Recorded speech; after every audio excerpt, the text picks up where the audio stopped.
To start this video out, I want to talk about my favorite Firesteels. They're the Light My Fire brand, and definitely the Army is my favorite size. It's more robust than the smaller Scout model. This is a brand new one. My other one I've got is kind of been through the ringer a little bit. It's an older model, right? You can see how much it's been used. I use the crap out of these things. These are what I teach with, and this is what I suggest all my students buy. I like these better than the ones that just throw the globs of stuff. I don't know, like the Chinese model ones. These are the Swedish ones. I really like them a lot.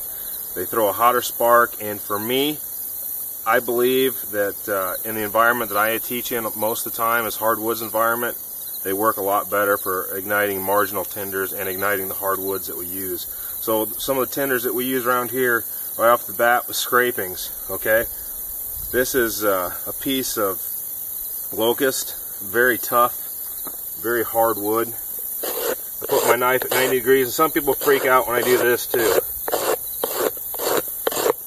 They say it ruins the blade. Well, I use knives. This is a Turley. I use knives that are made for this. I've used Moores for this for a long time. Alright, so I want to make these. They're fine, dry, they're hair-like, and they should catch a spark pretty easy. When I do this with the Light My Fire brand, what I like to do, once again, I like to use the back of my spine of my knife.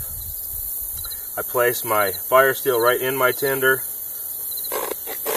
and I strike.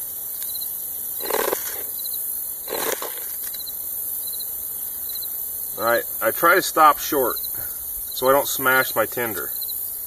And you can see that lights up pretty good, gives you a pretty sustainable flame.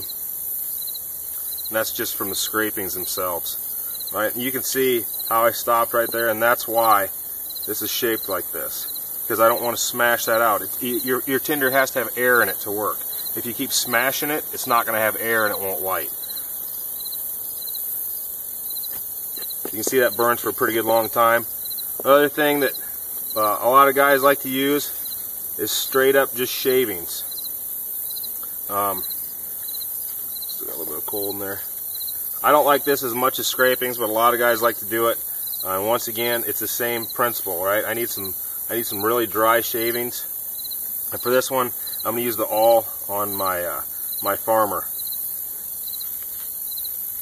And I'm going to put that in there.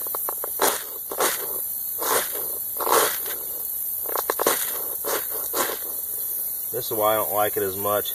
Usually it takes a little bit longer for me to get it going, especially if my shavings aren't super fine. There it goes. A little bit more nursing. If you're having trouble with your tinder going, kind of roll it over. But you can see it's effective.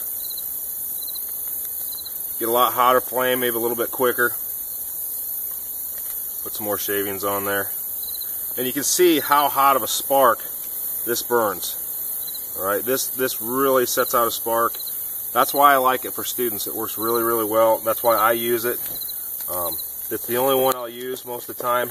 I do have a couple other ones from custom knife makers that I'm going to be trying out, because they were nice enough to send them to me. So you'll probably see those upcoming also.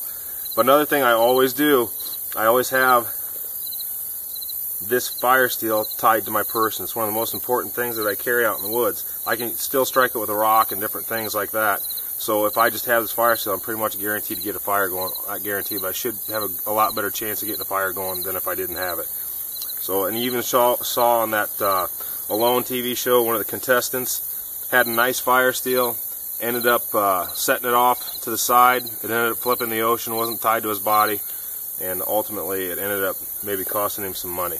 So anyway, Light My Fire, Firesteel, works very, very well. You can get them a lot of places. Chris Regan usually sends me mine, and he's a heavy cover. So if you want to take a look at him, I'll put a link in the bottom of the video. So take a look.